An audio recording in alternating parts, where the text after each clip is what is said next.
Saudara-saudara, sekarang ini banyak orang bisa memberi contoh, tapi sedikit orang bisa menjadi contoh. Ngasih contoh mah gampang, jadi contoh susah. Karena beliau manusia. Laqad ja'akum rasulun min anfusikum. Kalau kambing disuruh nyontoh ayam, yang nyuruh nyontoh kagak punya pikiran, ya kagak level.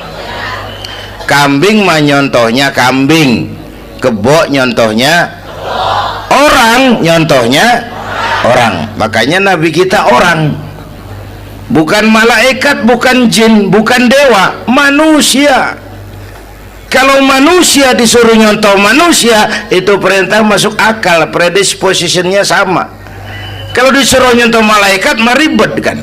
Malaikat bagaimana nyontohnya, dia mah tidur kagak, makan kagak, sama duit budak, sama perempuan kagak open, lah susah nyontohnya. Ya, Superman tuh biar hebat nggak bisa dicontoh Superman, bagaimana terbangnya, lagian pakai celana dalam di luar ban, nggak bisa dicontoh Superman mah. Nabi kita manusia utuh, cuman sungguh pun manusia, kualitasnya beda. Ini namanya basyarun la kal basyari. Manusia memang, tapi jangan samain, bobot bibitnya beda. Contoh, kita nih manusia, kita tidur. Nabi kita manusia, beliau tidur.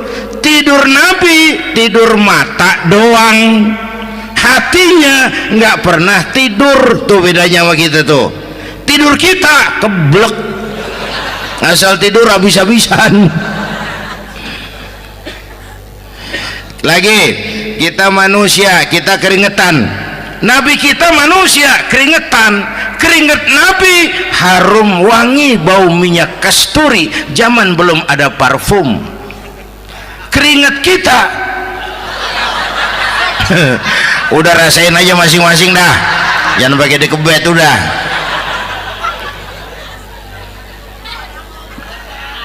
Contoh lagi, kita nih manusia nih, kita beludah nggak? Nabi kita manusia, beliau juga beludah. Ludah Nabi obat, ludah Nabi itu kan waktu mau hijrah kan sama Sayyidina Abu Bakar, sampai di Gua Sur, Sayyidina Abu Bakar bilang, saya turun duluan ke gua ya Rasul. Ngapain? Bersihin gua, takut ada binatang berbisa.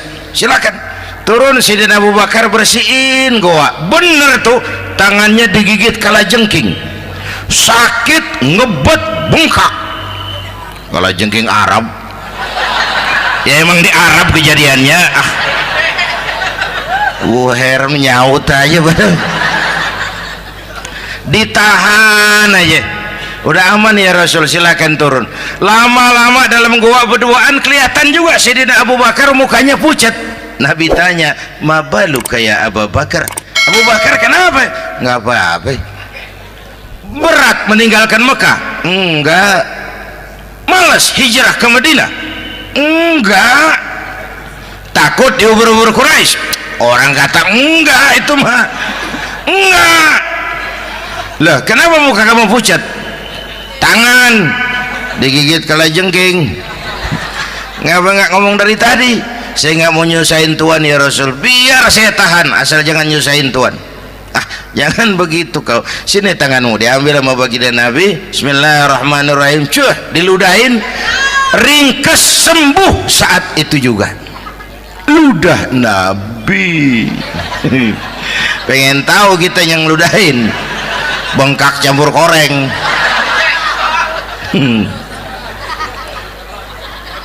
Satu tuh alasannya kenapa Nabi dijadikan contoh, karena manusia. Kalau manusia disuruh nyontoh manusia pasti bisa dong ya. Yang kedua, karena tadi kata Bang Haji Oma, pribadinya itu pribadi yang multidimensi. Mau nyontoh apa? Pak, saya ini pengusaha Pak. Nabi umur 9 tahun udah ke Syria tuh, dagang lintas negara, Syam tuh. Saya jenderal Pak, Nabi mimpin tentara di medan perang Mas. Saya mau balik Pak, Nabi dakwah Bung. Saya guru Pak, Nabi ngajar Mas. Innama bu'istu mu'alliman, aku diutus sebagai guru, guru umat, guru bangsa. Saya politisi Pak, Nabi diplomat ulung Bung. Saya presiden Pak, Nabi mimpin bangsa dan negara Mas. Saya kepala rumah tangga Pak, Nabi punya anak bini Bang. Ayo lempengan mana dulu cari ngomong. Malah Nabi Isa tuh nggak bisa jadi contoh bagaimana membina rumah tangga bahagia. Bagaimana membina rumah tangga bahagia menurut contoh Nabi Isa? Nggak ada Mas. Kenapa? Nabi Isa belum sempat kawin. Ya, Nabi Isa belum sempat kawin. Ada pengikut Nabi Isa menyangka nggak kawin ajaran Nabi Isa, pada ngikut lagi nggak kawin. Tuh pastor tuh mubazir. Nah, orang dikasih perabotan. Bang, bener saya kalau dalam Islam kiai kagak boleh kawin, saya pilih berhenti jadi kiai. Kalau kagak ada giro-giroan, botak rambut.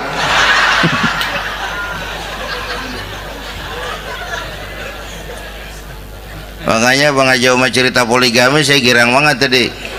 Bukan yang ngomong ahlinya soalnya.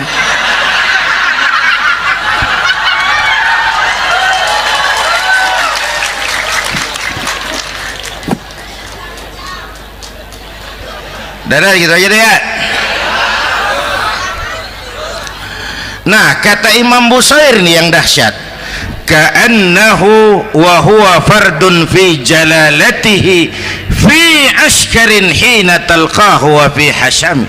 Sepertinya kehebatan Rasulullah itu sama baik sendiri maupun di tengah tentara. Artinya begini, orang hebat banyak, tapi yang hebat di mana-mana susah nyarinya. Baginda Rasul ini lagi duduk hebat, lagi jalan hebat, ada di pasar hebat, lagi di masjid hebat, di medan perang hebat, di depan anak-anak hebat, di mata musuhnya hebat, di depan sahabatnya hebat, di mata istrinya hebat, di mana-mana hebat. Lah susah cari orang begini Bang. Ya, kita mah hebat juga setempat. Di kantor hebat, sekantor orang diomelin. Di kantor, pulang ke rumah dikeplak sama bininya diem aja. Nih di depan bininya dia kagak hebat dia mah.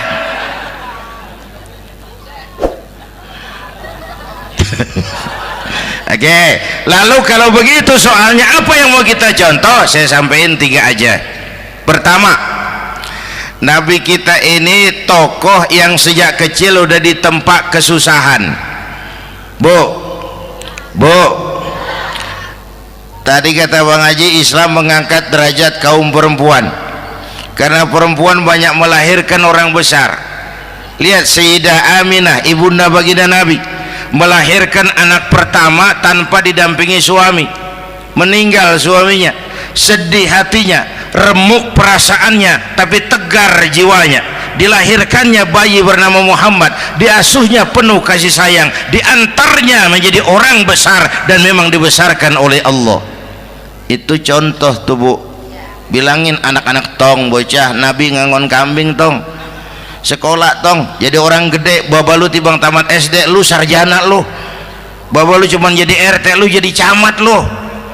Biarin malu baba lu pala jadi kaki, kaki jadi pala, asal lu terus sekolah.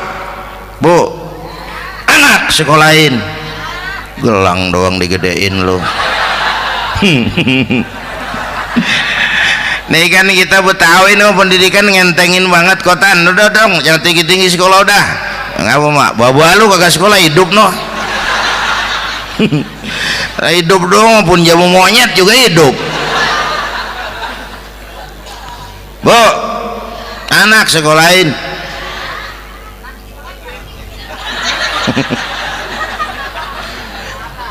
Mahatma Gandhi, kecilnya begeng, ceking, cacingan, leatim. Emaknya tuh, Gandhi sekolah nak, Gandhi belajar nak, Gandhi jadi orang besar nak. Kalau perlu belajar ke Inggris, biar Inggris menjajah kita. Gak apa-apa kau sekolah ke Inggris, tapi jangan jadi Inggris nak. Jangan pacaran sama bule, jangan sentuh minuman keras. Gandhi jadi orang besar. Mahatma Gandhi tumbuh karena dorongan emak. Mak, udah yatim. James Watt, Kang Bandrek.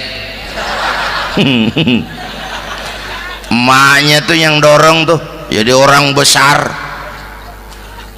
Belum lagi perempuan yang jadi besar. Di Indonesia ada Kartini, di Jawa Tengah ada Dewi Sartika, di Jawa Barat Dewi Sartika, di Bengkulu ada Fatmawati Soekarno, sang penjahit bendera merah putih. Di Aceh muncul Laksamana Malahayati, disusul kemudian oleh Cut Nyadin, baru kemudian muncul Cut Koko, Cut Meme, Cut, ya udah tak cut lain dah.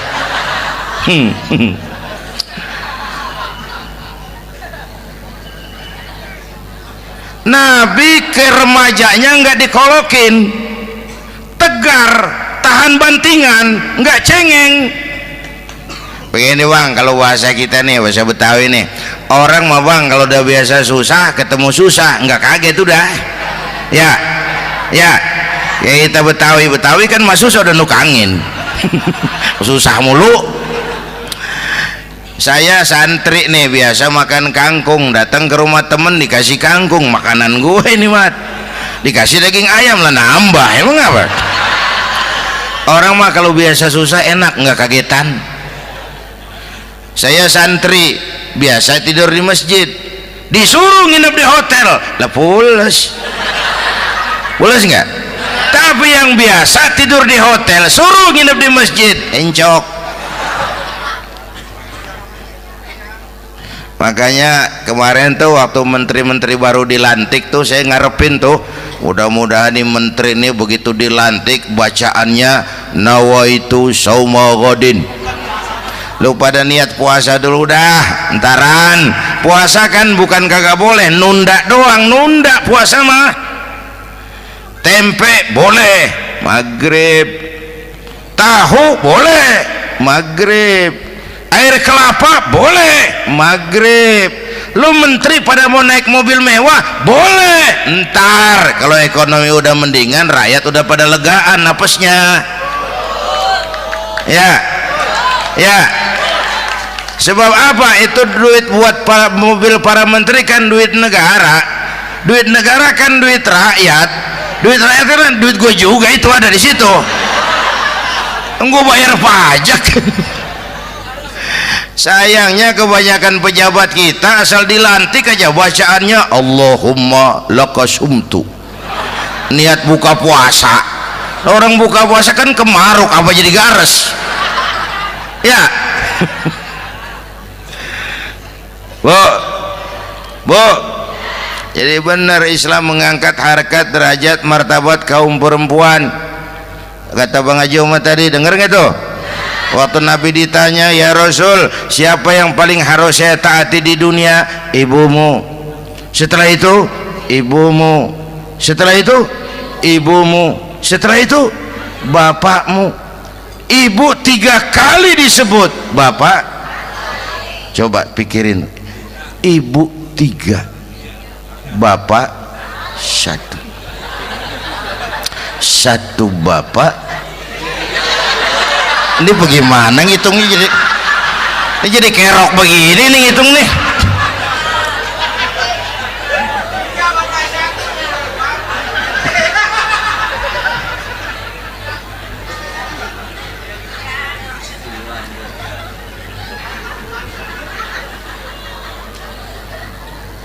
Jangan takut ngadepin susah. Hidup nih keras, kerja keras, perseringat banting tulang. Ya Bu. Satu. Yang kedua, contoh dari Nabi, orang yang paling bersih hatinya Rasulullah, orang yang paling baik akhlaknya Rasulullah, orang yang bahkan sudah dapat jaminan ampun dari segala dosa Rasulullah.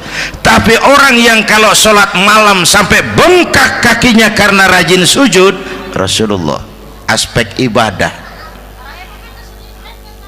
apaan?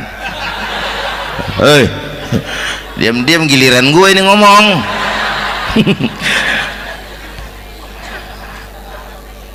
Lo ngomong lagi udah gue pulang. Canda neng.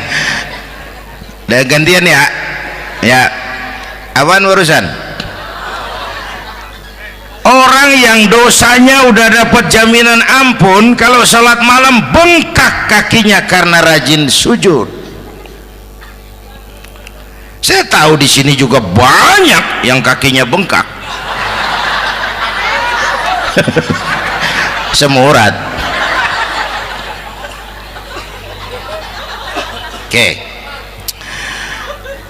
Kira-kira 3 minggu yang lalu saya menghadiri haul akbar Syekh Maulana Malik Ibrahim di Gresik, haul ke-609. Dari situ saya ke Surabaya ikut zikir sama keluarga besar Tarbiyatul Qulub. Waktu zikir saya terkejut, ada kalimat yang dibaca ratusan kali menyentak perasaan saya. Kalimatnya sederhana, kita hafalah, yaitu kalimat ana Abdullah.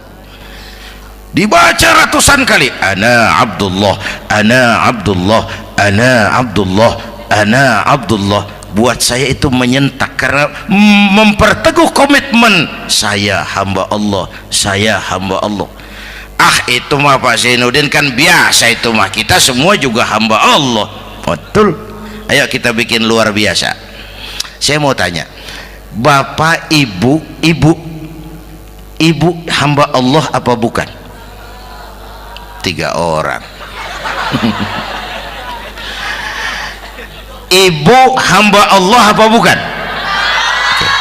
Hamba Allah. Kata siapa? Nah, kata ibu sendiri.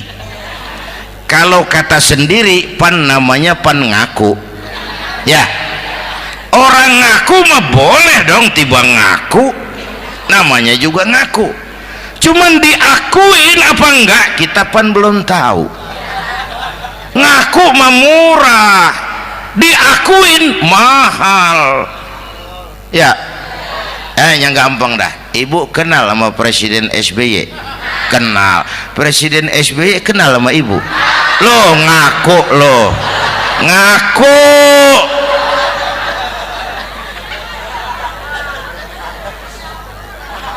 Saya hamba Allah, kata saya. Berapa banyak orang mulutnya hamba Allah, perbuatannya menyatakan dia hamba dunia, hamba harta, hamba jabatan, hamba setan, budak nafsu. Nggak sesuai ucapan sama perbuatan. Yuk jadi hamba Allah yang beneran. Jangan separuh-separuh. Kita mapan asal sakit mah hamba Allah. Ya Allah, ya Allah, lagi sakit, sehat ya dikit, keder, nyari masjid nggak ketemu.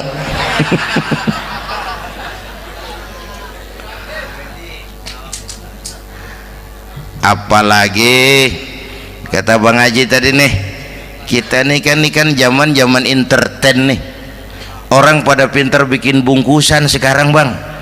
Ya, abad entertain, orang pada bangun pencitraan.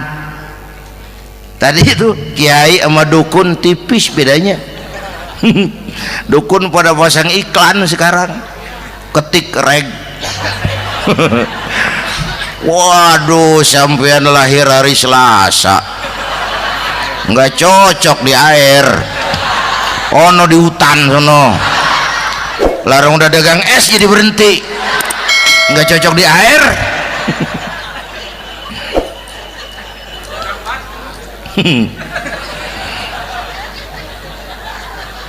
Bu, Di zaman ini siapa pakai apa, siapa mau jadi apa, kagak urus nih. Bapak Ibu hadirin yang saya hormati, dan masyarakat kita ini kayak daun kering. Tahu daun kering? Gampang dikumpulin, susah diikat, berisik, gampang dibakar. Tuh daun kering. Penyakitnya kutil, kurang teliti, cepat heran, gampang kagum. Cepat heran, gampang kagum.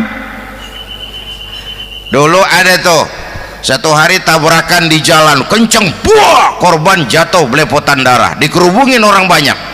Datang wartawan mengambil gambar dari dekat, susah, orang banyak bener ngerubung. Cari akal nih wartawan, tolong saya dikasih jalan ke dekat korban. Orang nengok semua, saudara siapa? Saya bapaknya korban, katanya. Dia ngaku bapaknya korban. Ya orang minggir semua, minggir, ini ada bapaknya korban. Orang minggir semua, dia maju ke depan korban. Sampai di depan korban pucat mukanya tuh wartawan. Kenapa? Yang ketabrak anak monyet, Pak. Dia udah kedongan ngaku bapaknya korban.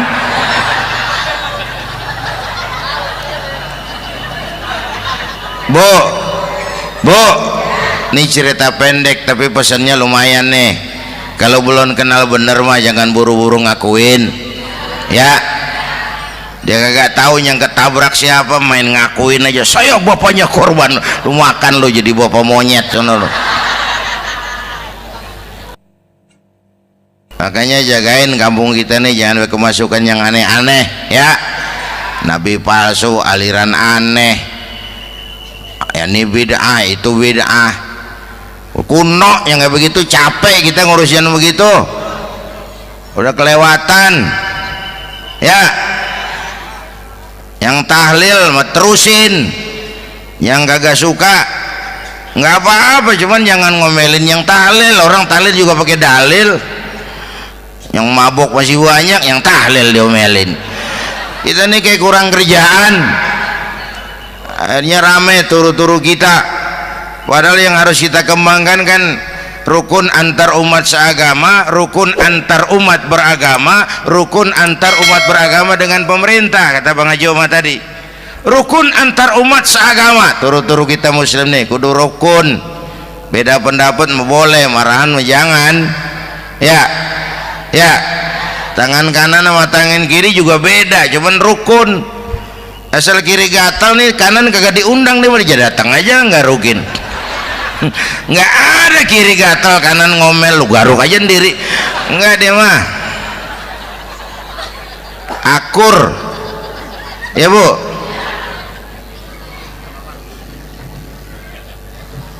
Yang kedua rukun antar umat beragama. Islam ini rahmatan lil. Yang ketiga rukun antar umat beragama dengan pemerintah. Ini mah kita kan bermasyarakat sama juga sembahyang berjamaah, ada imam ada makmum, ya. Nih rakyat kalau jadi pemilih yang pintar ke depan, mau milih wali kota kayak gubernur kayak presiden kayak. Sebab apa? Sholat berjamaah kan siapa makmum kagak penting, Bang. Makmum mah siapa aja boleh, ya. Tiba ngikutin dia mah, ngaji dia mah gimana kayak nggak ada bab pemilihan makmum, nggak usah. Makmum mah kagak usah dipilih, siapa aja boleh, ya. Bang, tuh orang budak, Bang, boleh jadi makmum. Bacanya kagak fasih, boleh jadi makmum. Ketinggalan satu rakaat, boleh jadi makmum. Tapi nggak tiap orang boleh jadi imam. Siapa yang dipilih jadi imam? Pertama a'lamuhum, kata Nabi. Orang yang paling alim di kampungmu siapa? Angkat jadi imam. Yang paling alim, bukan yang paling tua. Tua juga kalau kejemur kisut. Dulu tuh Nabi Adam waktu diangkat jadi khalifah kan bekalnya apa? Wa 'allama Adam al-asma'a kullaha. Al-asma' ay al-ulumul katsirah. Dulu zaman Fir'aun perang sihir sama Musa, sekarang perang visi dan misi. Punya ilmu, Bu, ngerti urusan dari tetek sampai bengeknya. Kalau ngikutin imam yang alim pan enak, bisa dipertanggungjawabkan. Hati-hati milih pemimpin, maksudnya bu jangan terjebak oleh penampilan. Emas pasti kuning, bener? Apa semua yang kuning pasti emas? Udah paham dulu. Ustadz, kenapa? Di kampung saya ada 2 orang alimnya sama. Yang mana yang jadi imam? Afsahuhum, yang lebih fasih lidahnya. Yang satu alim pelok, yang satu alim kagak pelok. Nah, yang kagak pelok suruh jadi imam. Kenapa? Nggak sah orang fasih bermakmum kepada imam pelok. Ustadz, imam pelok, makmum pelok semua. Sah. Namanya kampung pelok, biarin. Susah diurusin udah itu. Apa sih artinya fasih? Yang enak deh, nyambung. Pegel kalau punya pemimpin kagak nyambung sama rakyat. Ya, rakyat mau yang ngidul deh ngalor, rakyat mau yang ngulon deh ngetan. Lah kan capek rakyat, kagak nyambung. Makanya kalau jadi imam pesan Nabi, idza amma ahadukumun nas falyukhaffif. Kalau kamu jadi imam, ringankan sholat kamu. Itu makmum nggak sama kekuatannya. Jangan panjang-panjang kalau jadi imam, kudu tahu keadaan makmum. Tuh makmum ada yang udah tua rentak, diri aja udah gemeter. Ada yang punya darah tinggi, kalau sujud kelamaan palanya ngebet. Ada yang udah janji tuh makmum habis sembahyang mau terima duit. Kalau imam kelamaan, kalau saudan makmum. Ya, nyambung. Jangan udah diangkat jadi imam saenake dewe. Salat isya berjamaah, rakaat pertama selesai Fatihah Yasin. Makmum ikut mengikut, cuman bari ngancem. Besok gua tawiatin balik lagi udah. Kagak nyambung. Kalau nggak nyambung tuh capek, Bu. Jangan tersenyum kepada orang buta, jangan berbisik kepada orang tuli. Kagak nyambung. Orang buta diajak senyum, bagus sih maksudnya, cuman kan rada mubazir. Orang kagak paham. Cari pemimpin yang nyambung. Kalau memang masyarakatnya suka tahlil, cari pemimpin yang suka tahlil. Rakyatnya suka maulid, cari pemimpin yang suka maulid, supaya nyambung, kagak pegel kita.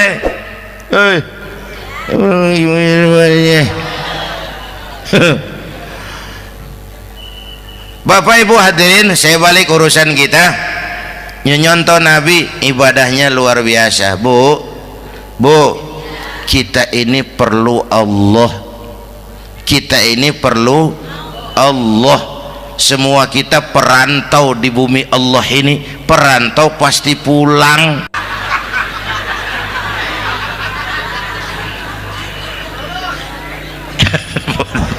Bolot, bodoh kalau ada perantau. Dia sadar dia perantau tapi nggak pernah mikirin pulang. Lebih bodoh lagi mikirin pulang tapi nggak nyiapin bekal. Yang tadi Bang Haji Omah udah bilang tuh, muda mati ya.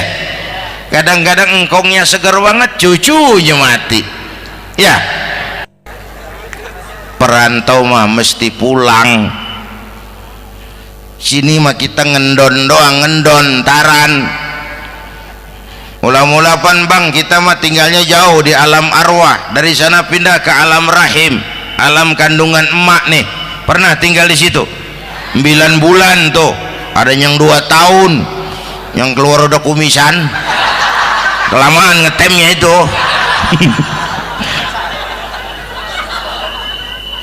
Dari sisi ini mau pantas ibumu, bapakmu, karena alam rahim, fisik dan psikis emak lebih capek dari kita bapak. Kita mah orang laki mah, kita mah pan investor gitu mah, nanam modal doang. Yang ngolah pabrikan emak tuh, ya mak. Pabrik. Anak-anakku remaja, pemuda yang hadir, masya Allah, emakmu, emakku, emak kita semua nih, dari mulai ngidamin kita udah kita seksa nih mana. Dari mulai ngidamin kita udah kita seksa emak nih, muntah nggak urus. Mending ada yang dikeluarin mah enak, lega. Ini kagak ada apa-apanya. Bener mak. Yang dipengenin yang kagak musim, lah kan setengah mati lagi urusan. Tengah malam pengen megang pala kereta, lu jorok bener lu, gue heran.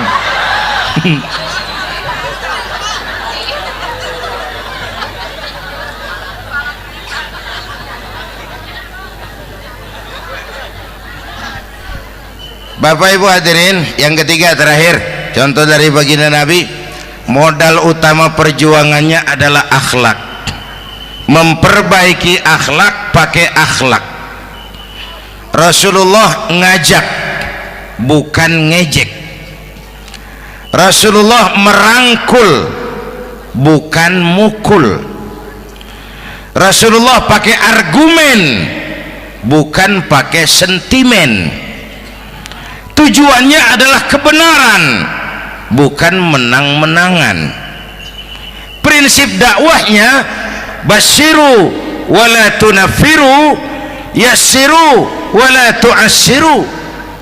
Gembirakan orang, jangan ditakut-takutin. Mudahkan urusan orang, jangan dibikin sulit. Di masyarakat memang mendingan rakyat rendah berakhlak tinggi daripada pejabat tinggi berakhlak rendah. Dulu tahun 50-an orang kita kalau pergi haji ke Mekah 6 bulan. 6 bulan tuh orang udah pada lupa aja baru pulang. 6 bulan orang yang ada cuman kapal laut, Mekah Madinah onta, banyak rampok lagi di gurun pasir Baduy itu. Dulu orang tua kita belajar manasik, kalian belajar silat. Sekarang karena kemudahan kemajuan ilmu menciptakan Boeing memotong waktu 5 bulan, orang pergi haji cukup sebulan. Bapak Ibu hadirin yang saya hormati, oleh karena itu menjaga nilai-nilai akhlak itu penting. Kepada siapa kita harus berakhlak? Pertama, kita harus berakhlak kepada Allah. Bagaimana caranya? Jangan menyekutukannya dengan sesuatu pun. Yang kedua, jangan menyembah kecuali hanya kepadanya. Yang kedua, kita harus berakhlak kepada sesama tadi itu. Yang ketiga, kepada lingkungan. Saya dulu masih zaman ada almarhum kakek saya, engkong. Kampung saya banjir, air masuk ke rumah. Saya teriak, "Kong, banjir, Kong." Engkong saya ketawa, "Biarin, bukan salah air." Habis, salah lo. Salah kita bagaimana, Kong? Lah lo tempat air lo tempatin.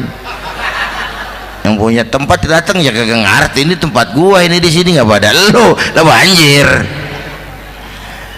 Engkong saya nggak makan bangku sekolahan, tapi wise Pak. Air kan bukan musuh, air kan temen kan kudu punya tempat.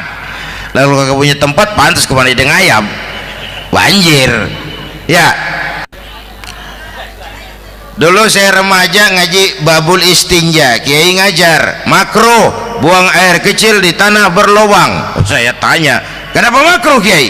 Pertama, untuk alasan kesehatan. Siapa tahu di lubang yang kamu kencingi ada gas beracun. Kalau tidak kiai, kalau tidak maka artinya melindungi binatang yang ada di dalam lubang. Siapa tahu di lubang yang kamu kencingin ada semut sedang rapat membahas laporan Susno 2Ji. Apa dosanya lalu mati dikencingin? Ini namanya rahmatan li semut. Saya mau bilang alam sekarang tidak seramah dulu karena kita juga nggak ramah sama alam. Bapak Ibu hadirin yang saya hormati, padahal watak Islam rahmatan lil alamin. Inilah barangkali sekelumit